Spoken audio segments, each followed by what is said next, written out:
Hey everyone, this is the Gospel Project Unit 1, Session 6 about suffering in God's presence. Today we're in the book of Job, and the reason why is that the Gospel Project goes in chronological order. So this person, Job, these events that take place in his life likely happen after the Tower of Babel and either before or during the life of Abraham, Isaac, or Jacob. And so next week we'll pick up with Genesis again, but I want you to pause this video, ask God to speak to you, and then I want you to read not the whole book unless you want to, but Job chapter 1 and 2, then chapters 38 through 42.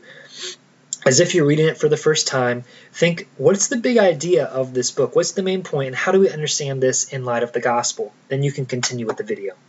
Hey, welcome back. So if you read the whole book or just those chapters, you are ready. So remember, whenever you read something in the Bible, you have to understand it not only in its context, but also the entire story of the Bible. So God created everything. God created us to have a relationship with Him, each other in the midst of creation. Sin breaks that apart. It breaks God's design. And so Job's life, these events that take place, are after the fall. They're after Act 2 of Genesis chapter 3. And so what's the big idea? What's the really the purpose of Job? And it's hitting that suffering, and it's showing God's people the proper response to God in the midst of suffering, and specifically suffering that they do not understand why.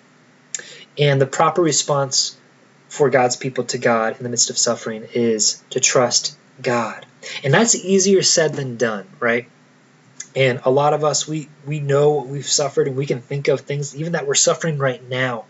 And even if we know the rationale for that suffering and the reasons why for it, we still struggle with it. And ultimately, whether we know the rationale or we don't know why, we are struggling with who God is. If God is so good and so loving and so powerful, why would He allow me to have so much pain and suffering in my life and with this situation? And my friend, the book of Job shows us truth to address those questions. And so first off, God is sovereign over Job's suffering. And we see that in Job chapter 1 through 2. We see the setting in the beginning of the chapter. Hey, Job's a good guy. He's righteous. He's a man of integrity. He's wealthy. Things are going well. And then we see in verse 6 the setting that Satan presents himself to God. And we see here, hey, God is so sovereign. It's not God presenting himself to Satan. It's Satan presenting himself to God. And God actually brings up Job to Satan. And he allows Satan some power, not all power, to bring suffering on Job. God allows it to happen. And it's actually very intense suffering, as you read. And what's Job's response? It's not cursing God like Satan said would happen. No, it's he worships God. He trusts God in faith. But then we see round 2. Satan comes to God again, and God he's like, hey, have you considered Job? And God again allows Satan some power and to bring suffering on Job. And God allows it to happen. And again, what is Job's response? It's trust. He does not sin against God. And it says that in verse 10, that Job did not sin in what he said. And so we see that God is so sovereign. He is king. He is aware of what's going on with Job's suffering. But also we see that God is not distant from Job's suffering. We see that in chapter 38 and onward. God actually talks to Job. He has not forgotten Job. God is aware, and he addresses the situation. But specifically, he addresses it in a way that's maybe not what Job would expect and we would expect. And that leads us to point 3, that God has plans for Job's suffering. And we see that also in chapter 38 and onward. And what's interesting is that God doesn't address to Job why Job is suffering. Yes, the readers, we know, that, hey, Satan had a conversation with God, and this is why. But I still struggle with that. Like, why would God still allow that? But He's sovereign, and He knows what is best. But Job doesn't know. But God addresses the situation, not with the rationale for why he's suffering, but He addresses Job's situation with who God is, truth about who God is. And if you read 38 and onward, you see how awesome God is, and that God is king, God is creator. He is so powerful. And what is Job's response? Is it cursing? No, it's wow. And he humbles himself before God, and he trusts God. And so how do we understand this story, this book, in light of the gospel? So between Jesus and Job, there's dissimilarities and also things that are similar. And so, but ultimately, Jesus is the better and greater Job. And so, first off, Jesus is the righteous one and never sinned. Unlike Job, yes, it says he was righteous, but he's also still a sinner.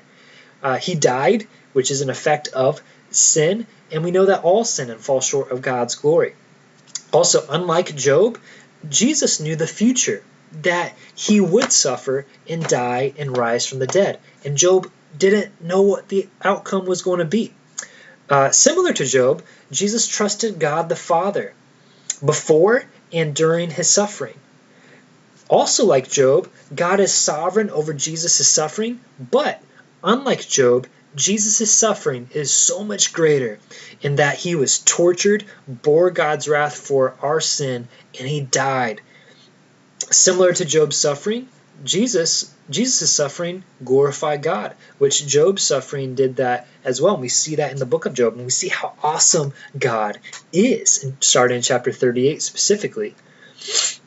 Unlike Job's outcome for his suffering, the outcome of Jesus' suffering leads to the blessing of all people, not just some people, but all people, those who believe in him.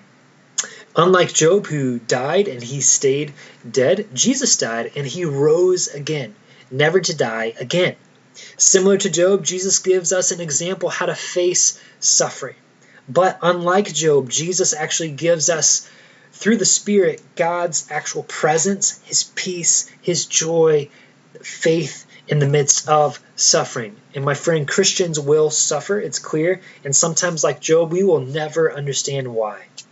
But by the Spirit of God in you and in me, you can truly worship and trust God. Doesn't mean the pain goes away and your circumstances change. It doesn't mean you won't be sad, but you can actually worship and trust God because of the Spirit of God in you through Christ. And trials are tools to help us be more like Jesus. And like Job, Jesus experienced suffering. But unlike Job, Jesus actually will end the experience of suffering for Christians when he comes back, and there'll be no more pain, suffering, or death.